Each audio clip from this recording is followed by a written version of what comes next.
Windows 11 versus Windows 10. That's what this video is about, because so many people have already upgraded to Windows 11. I see all these articles. Hey, why haven't you upgraded to Windows 11? You should upgrade to Windows 11.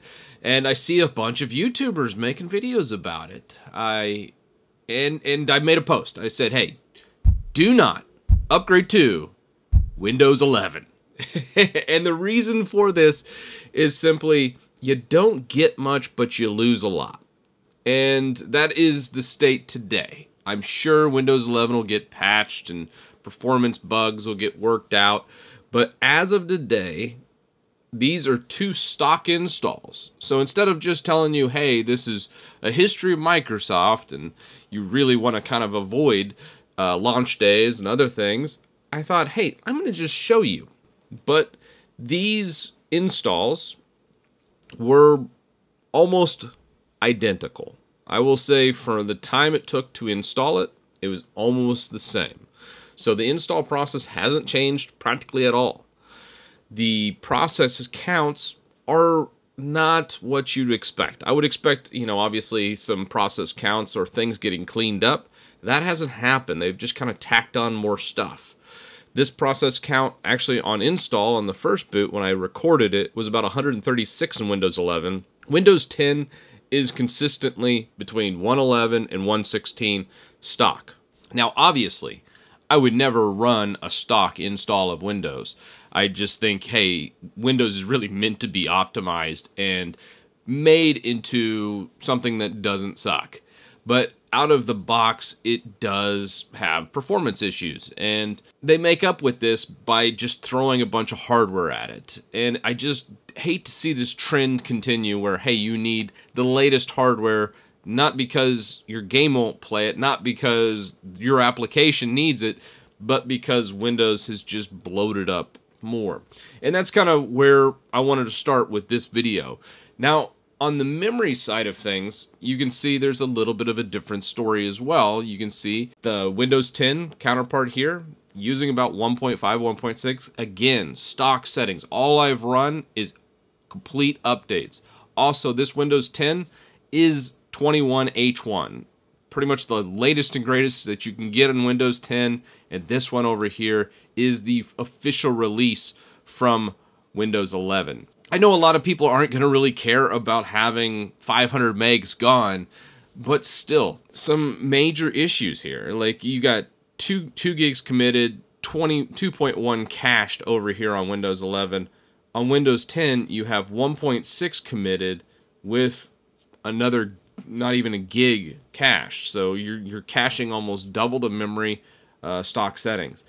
That's again using a lot more resources to do the exact same thing. It doesn't really end there either. And just to continue kind of this theme, hey, Windows 11's a bit more bloated than Windows 10, and you guys all know how I feel about bloat in Windows 10.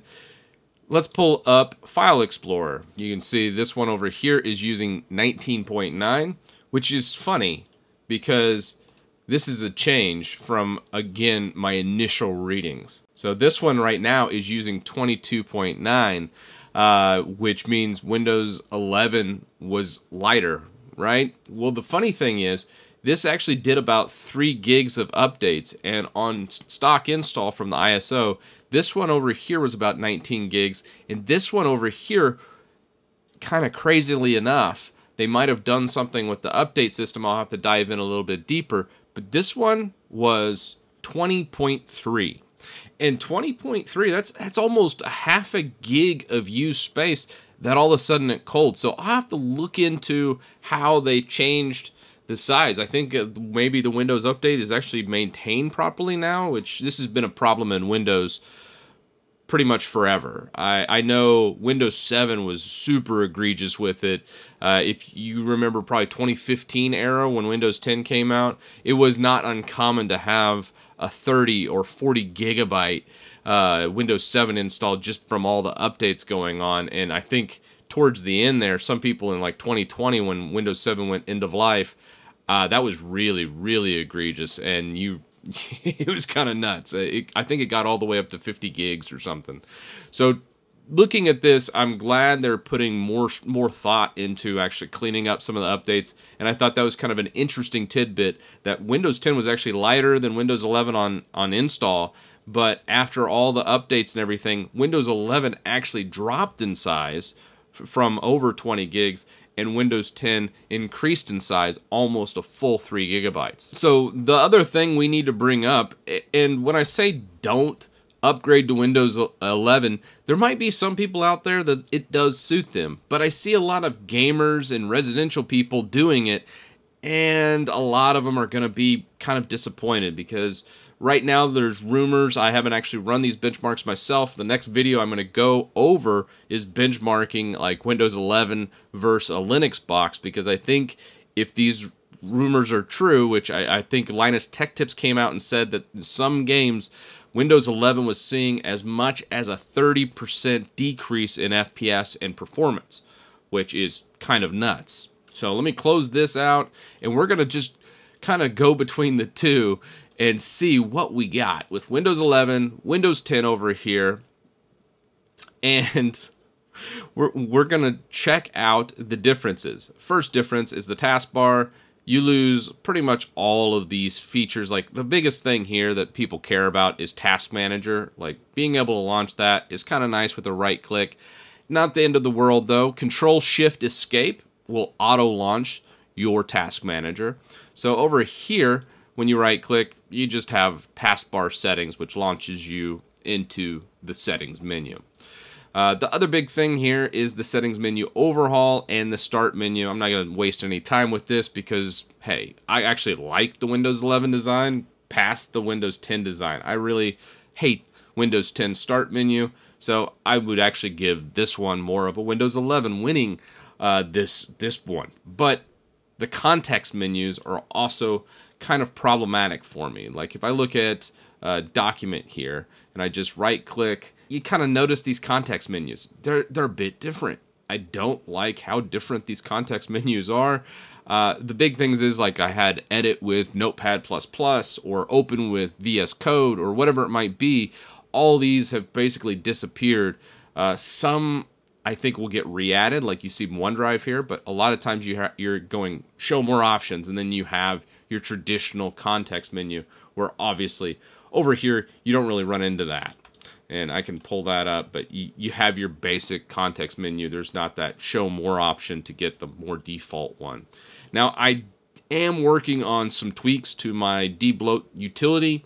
I should stop calling it debloat utility because there's going to be a lot more stuff that comes with it, but it'll be a one-click install to basically get rid of this. And that's one thing I'm kind of working on, is just rolling back parts of these updates, because I don't like how Windows 11 did the context menus. I really do enjoy the one from Windows 10 compared to Windows 11.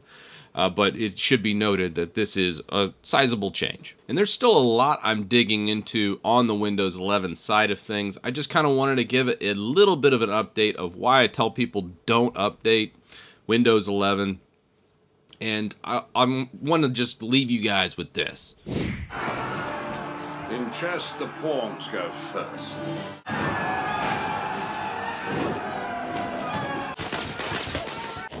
But learn. Windows historically has had a lot of issues on launch days. I'm looking at Windows 11. It feels like a fresh coat of paint tacked on to Windows 10. There's some improvements here. Notably, there's a lot of things that they're touting about security. Most of the workarounds I've ever done to hack or basically infect a Windows machine still remains. There's still a lot of vulnerabilities here. But the big thing I want to try out probably in the next couple weeks is trying to infect Windows 11, because a lot of things have been said about its security and it being the most secure version of Windows ever. And I want to see how traditional viruses respond in Windows 11, because there's a lot of talk about virtualization security and how they're separating the operating system over.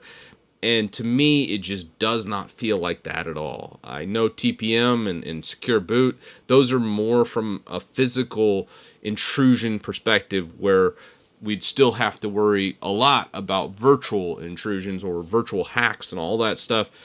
And that's where I think most of this will come from. So as a system admin, this is how I think of Windows 11.